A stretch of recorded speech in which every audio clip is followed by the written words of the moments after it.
nuyu kilifa yi fi teew yëpp di nuyu journalistes yi di nuyu ñi nga xam ni ñoo ngi ñuy seetaan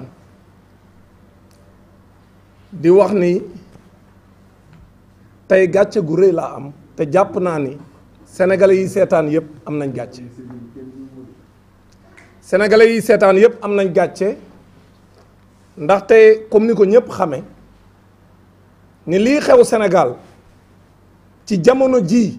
daan na am ay njombe yu fi am de mais ci jamono ji ñu toll ci période bii ñu toll jëm ci élection ci ñetti at yi nga xam ne moom lañ toll ak li fi xew képp kuy sénégalais liy xew des fois da nga siy am gàcce ndaxte ñun réewum Sénégal comme ni ko doyen Habib ubbee sànq ñun réewum teraanga lañ yàgg naa am adversité politique fii ci Sénégal yàgg nañoo dem ci élection fii ci Sénégal mais lii xew ci élection yi Sénégal yi ces dernières années depuis surtout 2019 ak léegi lii xew Sénégal mësuta am Sénégal lii nga xam ne moom la techniciens yi démontré léegi nii ñu ci profité au nom de la coalition ñu féliciter leen parce que monsieur Sonko yow ak Isidore ak Laxaat lii ngeen fi wone ngeen di ay xale parce que yéen ñëpp amagu leen ay bijaaw parce que technologie xale moo ko moom te ñoom bu ñu fàttalikoo tuuti dañ doon wax ni Pastef ay xale la àndal ñu dem tey comme ni ma ko waxee ba mag ñi sax ëpp doole xale yi ci biir Pastef waaye bu ñu xamee ni technologie mbirum xale la ak xarañte waroon nañoo xam ni bu ñu lancé ni dañoo bëgg a def seen parrainage surtout que c'est pas la première fois ñu koy def su ñu bëggee invalider ay parrain wu Pastef waroon nañ koo def avec beaucoup d'intelligence parce que wala fi dañ ni sàcc ndënd yomb na waaye foo koy tëggee moo lay jafe mais fan lañ mën a tëggee ndënd mi parce que lii mu démontré man jàpp naa ne ñi ko def ak ña leen ko def loo tey guddi gii du ñu nelaw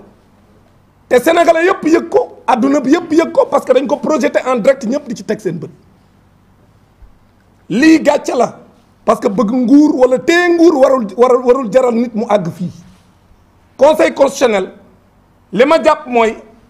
lii ñu leen démontrer mu leer nañ dinañ jël seen responsabilité parce que il y va de l'avenir de la nation deru justice Sénégal moo nekk en jeu parce que nag foofa la ñuy saytoo parrain yi di xool yi baax ak yi baaxul kon suñu leen andilee ay preuve comme ñoom yoon la ñuy doxal ci réew mi jàpp naa ni lii war nañ cee def jàngat biñ ci war a def ndaxte ku xam Pastef nga xam ne même ba mu amagul woon doole dem ci élection dañoo gis ne dafa def parrainage bu set wecc tey la Pastef gën a am doole ku nekk di gis Sénégal li fi xew ak li xew bitim réew xam ne Sénégal Pastef mooy parti bi fi ëpp doole gën fee organiser ëpp ci ay ndaw ëpp ci ay xale yoo xam dañoo xarañ ci informatique ku xool bu ñu bëggee def dara en 24 heures ni ñu koy réussir ak seen xarañte xam nga ni ñii boo dee dem ak ñoom ci mbirum technologie nga bëgg a tappale war ngaa wuti ñu aay ci tappale waaye waroo koo def ci ay surux-suruxe léegi nag dañ koo surxo ba gis ni yéene nañ candidat au Pastef bañ a matal ñu dem jël nu mu leen neexee ñu saboteeg ko daan ni ci ñeenti levier la ñuy sukkandiku pour invalider le parrainage donc de Bassirou Diomaye Faye nga xam ni ñëpp seet nañ ne bi mu démarré parrainage am la fiche 111 ci la parrainage bi presque di doog a door dañoo démarré seen parrainage di jaay doole nangu ñoo jox Ousmane Sonko ay fiche de parrainage am loolu xëy na ñi daan ci dellu si biñ demee ba Ousmane Sonko gis ni mais ñii dinaa leen won ni ñun même man mi am si may titulaire bi su ma demul man na maa jël sama second won leen ni sama doole fu mu toll mu lancé parrainage bu Bassirou Diomaye Faye dëkk bi riir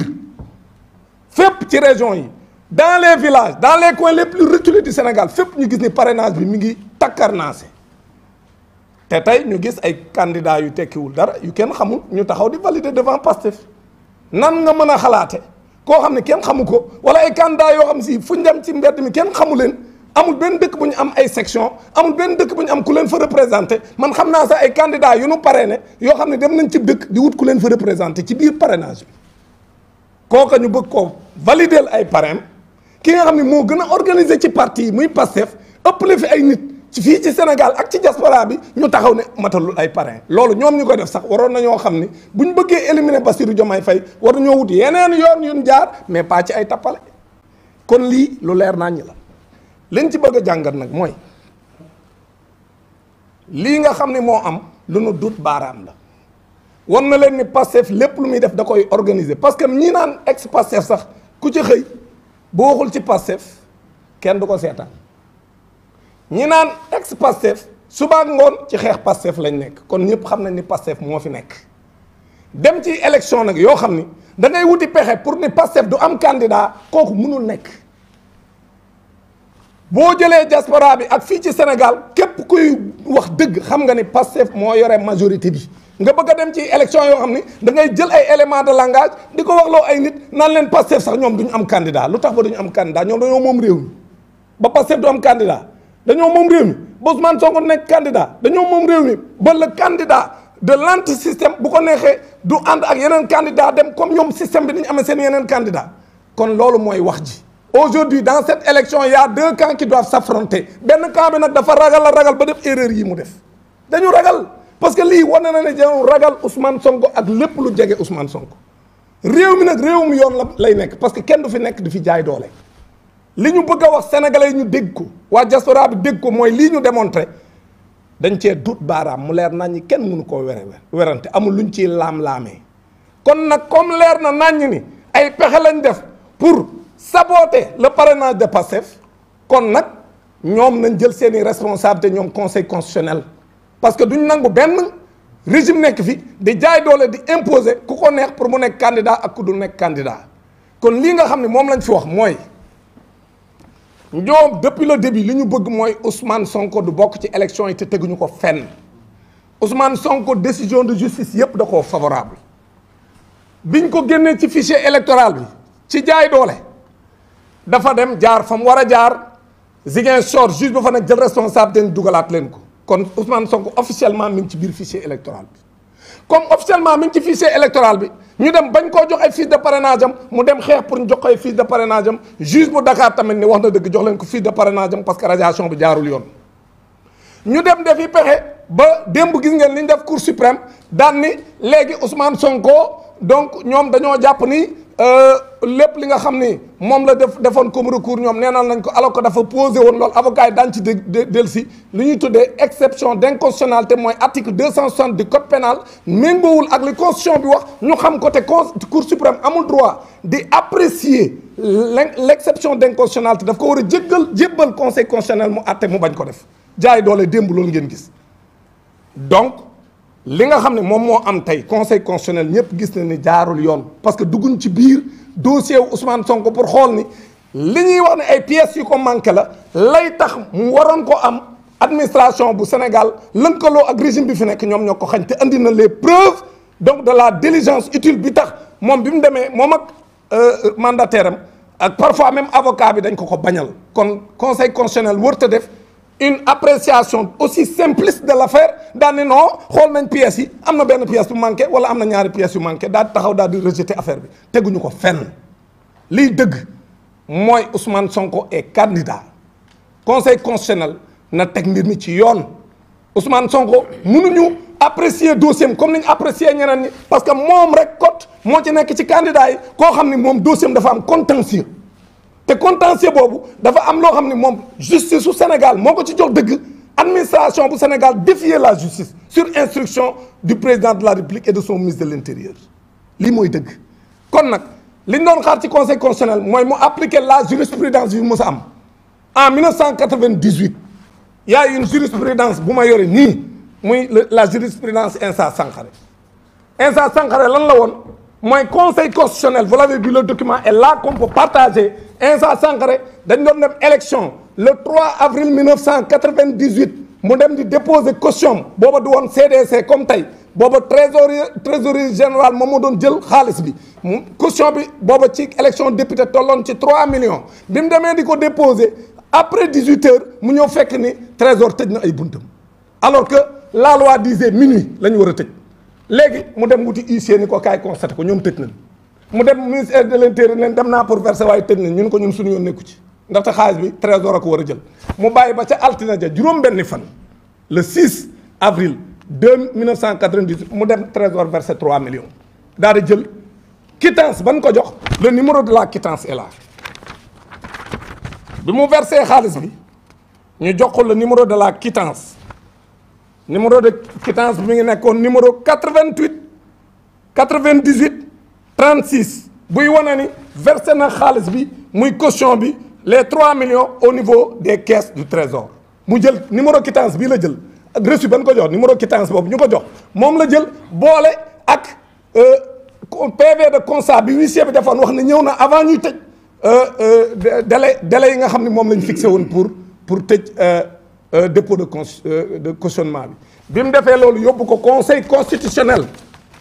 dans sa séance du 15 avril 1998 le 15 avril 1998 le conseil constitutionnel réunir daal di jël pièces yi mu déposé naam déposé wu ko dans les délais mais dafa wax moom conseil constitutionnel ci décision bi nga xam si moom la rendre moom la conseil constitutionnel on était le 15 avril 1998 mu ni constatant que moom li nga xam ni moom am na ko retard ci versement bi la ko waral jógewul ci moom c'est une défaillance c'est ça que dit le conseil constitutionnel considérant que c'est une défaillance de l'administration pour laquelle son parti ne doit pas être pénalisé d'autant que l'exigence de l'attestation du dépôt de cautionnement délivré par le trésorier général et la sanction de l'irrecevabilité résulte d'une modification toute récente du code électoral et le conseil constitutionnel déclare la liste du Rassemblement pour le progrès, la justice et le socialisme, la liste est recevable. mu ni kon nag dafa seetlu ni lii nga xam ni moom lañ teg mandataire u liste bii en 1998 mu ne naam versé wu ko ci délai yi ba mu koy versé délai ba jàll na parce que ajjuma la woon ñetti fan ci weeru avril ca minuit trésor tëj avant minuit dem ñoom agent yi trésorier dem ñibbi moom mu ñëw war a versé ñu bañal ko mu dem daa dem versé ca altine juróom benn fan ba mu ko defee yóbbu ay këyitam wane loolu la ñuy wax les diligences utiles waneel am les preuves que moom li mu versé mënu ko woon a versé àjjuma waaye altine la ko mënoon versé waa léegi lan la conseil constitutionnel bii defoon loolu tey Ousmane Sonko pour les mêmes raisons mu dem pour jëli ay fiches am de parrainage am ñu xañ ko parce que ca ba ñuy waajal parrainage bi dañoo wut ay numéro parce que lañ ca doon wut mooy Ousmane Sonko lañ bëggoon bloqué lépp dañ koo waajal pour que bu amul numéro mu defaree fiche boppam bu nuroog fiche yëpp parce que fiche Ousmane Sonko moom fiche yëpp a nuroo lenn rek la amul mooy numéro parce que ñoo ko bañ a jox léegi bi loolu amee kon conseil constitutionnel amoon na toutes les preuves pour étudier le dossier de Ousmane Sonko te gëm nañ ñun ni conseil constitutionnel loolu lay def parce que comme nee nañ avocat yi comme nee nañ le mandataire de Bassirou Diomaye Faye non le mandataire de Ousmane Sonko du moins le maître Ciré Clédor liñ ko wax mooy dinañ ko jox les raisons parce que ba léegi waxuñu ko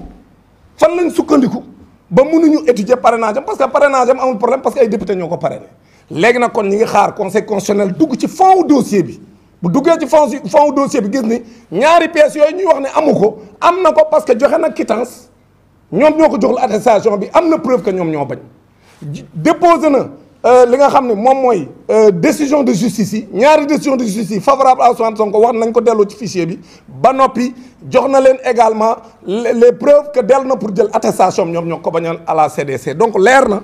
ni kon Ousmane Sonko bu ñu ko tegee ci yoon day nekk candidat ci élection yi nu jëm le 25 février 2024 mbir mi nag mooy boo yoree sab candidat boo xam ne fu mu dem day présenté wu ni maa ngi nii Amadou Ba laa tudd kenn xamu ko nga tiit ni mënoo koo gañe nga jafandu woon ci dossier contumace boo daanoon candidat bi ci mbirum Adji Sarr dem ba ci biir ñu ne la loolu yàqu na parce que la nga ko daanoon nërmeel na mënatoo cee jafandu ngay wut loo jafandu loo jafandu mënoo jafandu ci Ousmane Sonko ay pièces am matuñu kon Ousmane Sonko ay pièces am mat na conseil constitutionnel na jël ay responsabilités am bañ a nangu benn nguur di ko noté jurisprudence buñ fi créé bu ëllëgee daan leen lim te dañ fay am ak njaboot dañ fi am ay doom am fi ay sët ëllëg ñu nar a lim seen maam ni moo fi defoon nangam en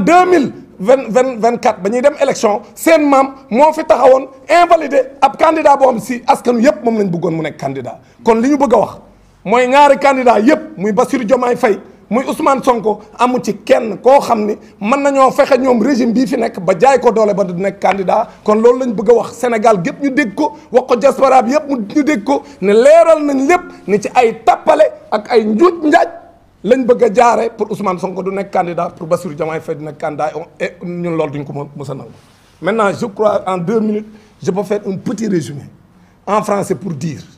que nous aujourd'hui nous avons assisté à une démonstration avec des preuves palpables que le Conseil constitutionnel a reçu des fiches de parrainage conformes avec une clé qui comportait des éléments conformes, mais ils se sont basés sur un fichier corrompu avec une clé où il y avait des données qui n'étaient pas conformes avec ce qui avait été déposé par le mandataire de Bassirou Diomaye Faye. Maintenant, puisqu'ils se sont appuyés sur des éléments qui ne sont pas conformes avec le fichier qui a été déposé, ça veut dire que le fichier a été corrompu. Et puisque le fichier a été corrompu, on ne peut pas éliminer un candidat sur cette base. Donc les 12 375 rejets qu'on appelle des rejets pour non-conformité, basés sur le numéro d'identification, les prénoms et noms ou les discriminants, ça ne repose sur absolument rien que sur de la manipulation pour utiliser des manières sordides d'éliminer un adversaire. Donc nous disons à la face du monde, aux Sénégalais d'ici et d'ailleurs, les Sénégalais basés ici et dans la diaspora, et à la communauté internationale, que ce qui est en train de se passer au Sénégal est inacceptable.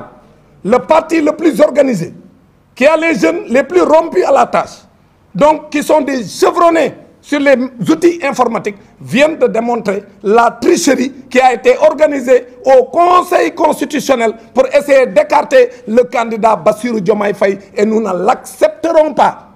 Maintenant, nous demandons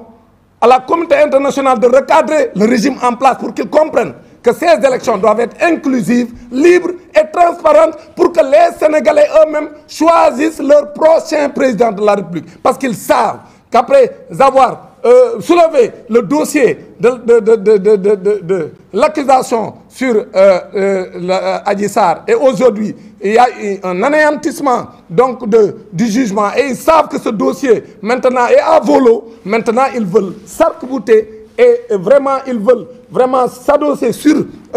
une stratégie d'élimination des candidats à travers pour Ousmane Sonko. Ils veulent ne pas étudier son dossier alors qu'il a déposé des pièces qui peuvent remplacer la fiche de parrainage qu'on refuse de lui donner, et parce qu'il a été parrainé par 13 députés et le parrainage parlementaire existe au niveau de notre réglementation pour les élections. Également pour Bassirou Diomaye Faye, il a déposé un nombre de parrains conformes, parce que pour un candidat qui, lorsqu'on lançait le parrainage, n'avait pas encore son fichier Ousmane Sonko, il lance son numéro 2 pour montrer à la face du monde que c'est lui le candidat majoritaire. Et son numéro 2, lorsqu'on a lancé son parrainage, c'est ce jour-là qu'on a compris que le parrainage a commencé au Sénégal. Partout dans le pays, dans les villages les plus reculés, dans les villes, les gens appelaient pour parrainer. Donc ceux qui ont parrainé peuvent aujourd'hui avoisiner au moins 2 millions de parrains. Donc si on lui demande, si on dit qu'il n'a même pas 45 000 parrains, ça veut dire que ce n'est pas sérieux. Et aujourd'hui, on ne peut pas accepter que Bassirou Diomaye Faye soit éliminé sur la base d'une tricherie. Et nous le disons.